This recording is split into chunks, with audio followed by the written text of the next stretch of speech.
Greetings! In today's video, I'll be taking a look at what's in this palette. Now, don't let the logo on the palette fool you. I just reused this tin because, first of all, I like it, and then I needed a tin for these paints.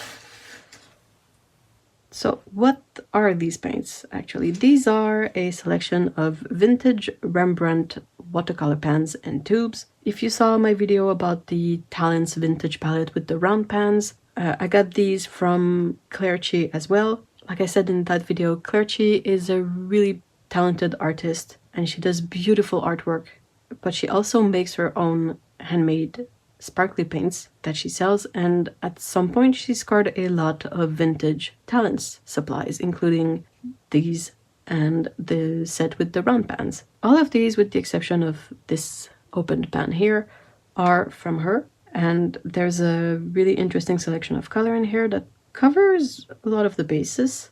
I'll be taking a closer look to these and swatching them, of course, and since I like to keep everything together, I added this modern Rembrandt color to the set just to keep it with the rest. I had the space for it, so it's all good. And also I had these three tubes in my stash. There's a few of these that I inherited from a relative many years ago. They're mostly empty, but I kind of want to swatch these just to have the swatches with the swatches of this set. I'm pretty sure I can get a bit of paint from the tubes still. And I had this empty tube of modern Rembrandt that I also felt like swatching and including with my swatch pages so that I can have all of these together. And I'm back with this palette. This is the vintage Rembrandt paints, combination of half pans and tube paint that has been poured into half pans. A total of 20 colors. Not all of them are vintage. I know this one is a more recent one, but they're all from the same brand. And Rembrandt, if you're not familiar with the brand, they are Royal Talents' professional range of paints. Here is what I painted with these. So, as always, I start with swatches. You can see a lot of varying intensities in the swatches. Some colors were definitely a bit weaker than others.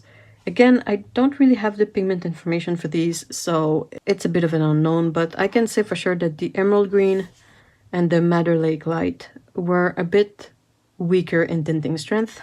The Naples Yellow is also not very strong, but that's a color that's light by default, so not exactly a surprise.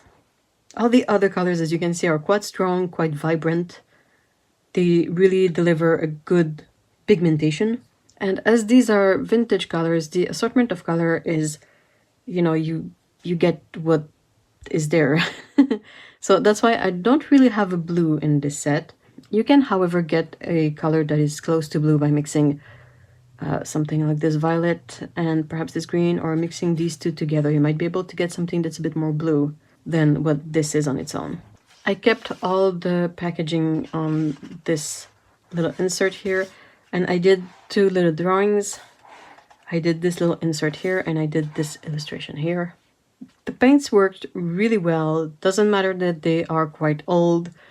Watercolor is awesome for that, in a sense that since it's a paint that's activated by water, as long as it's dry and not contaminated, it can stay good for a really long time. And that's really my experience with these.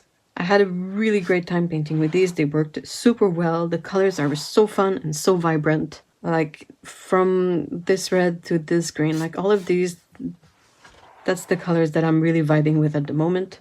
I was able to layer them quite thick and to have, you know, a good depth of color with these, and they didn't make for any weird effect. They didn't become all gloopy. They didn't become, you know, kind of blurry. They really just worked well, and I'm really happy with the results I got from these paints. They were really, really fun to use, and if Claire still has some of these for sale, I'll put the links to them in the description so you can check it out. And if not, well, again, this is a video to sort of encourage you to try vintage watercolor paints you might find in an attic somewhere, at a yard sale, at an estate sale. Who knows what you might find. Let me know what you think of these colors. I'd be really interested to know, and I'd love to hear your thoughts. So feel free to leave them in the comments below. Again, thank you so much for watching this video. I really appreciate it, and see you all in the next one. Bye bye!